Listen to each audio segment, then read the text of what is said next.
আসসালামু আলাইকুম এভরিওয়ান। আজকে আমি আপনাদের জন্য নতুন একটা রেসিপি নিয়ে আসছি। গরুর মাংস বোনা। প্রায় সবাই রান্না করতে পারেন। আমি কীভাবে রান্না করি সেটা আজকে আপনাদেরকে দেখাবো।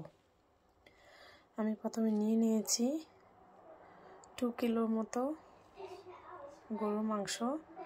এটা হচ্ছে মাংস আর হাড়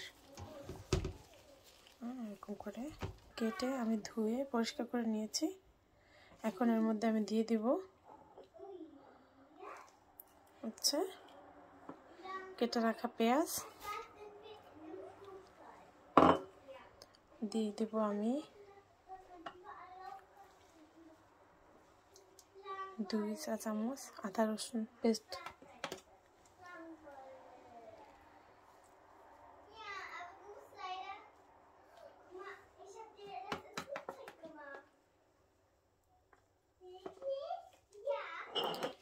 দিয়ে দিচ্ছি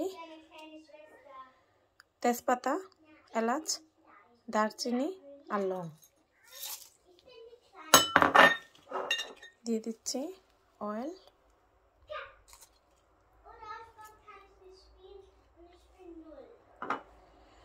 আর এখানে রেখেছি সব গুঁড়ো মশলাগুলো একসাথে, লবণ,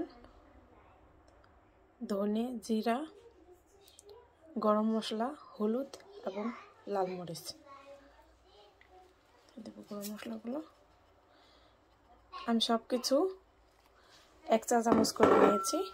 আপনারা আপনাদের মতো টেস্ট করে নিন, আপনাদের মাংস পরিমাণ অনুযায়ী। আমি এখন এগুলোকে ভালো করে মাখিয়ে নেব।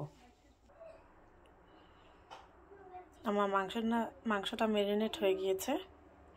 আমি মশলা সব কিছুতে একটু কম দিই, বাচ্চারা খায়, ওরা খুব ছোট তো এখনও অভ্যস্ত না ওরকমভাবে। আর এই ম্যাক্সিমাম গুঁড়া মশলাগুলো আমি নিজে বাসায় তৈরি করি। তো আমি এখন চুলাটা অন করে দিব, তারপর আস্তে আস্তে রান্না করব।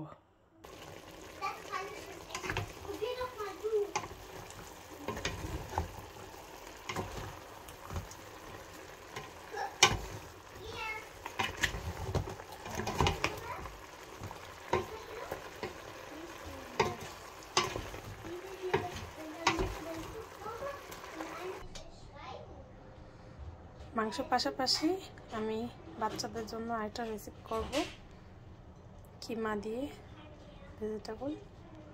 এই সবজিটা আমার আফগান ফ্রেন্ডের মেয়ে আসছে আমাদের বাসায়। ও ছোট, 7 বছর বয়স, তো ও খুব পছন্দ করে। ওর জন্য এটা এক্সট্রা করবো আমি।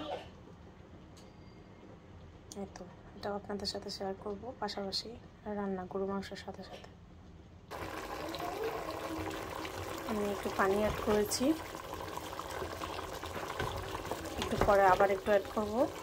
আমি এরকম অল্প অল্প পানি দিয়ে এই মাংসটা হচ্ছে কষে কষে রান্না করি।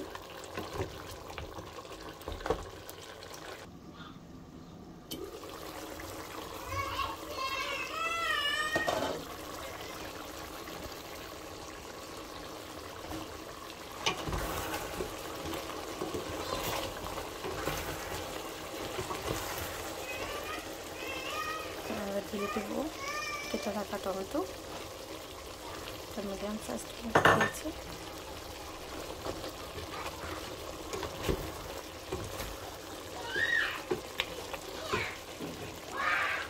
দিয়ে একটু নেড়ে পানি দিয়ে দেবো। আমরা একটু খুলে দেখবো।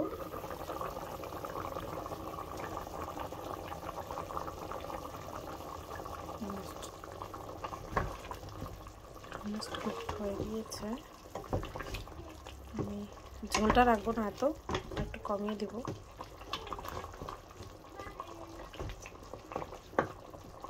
আরও 15 to 20 মিনিট রান্না করব, করে চুলা বন্ধ করে দিব।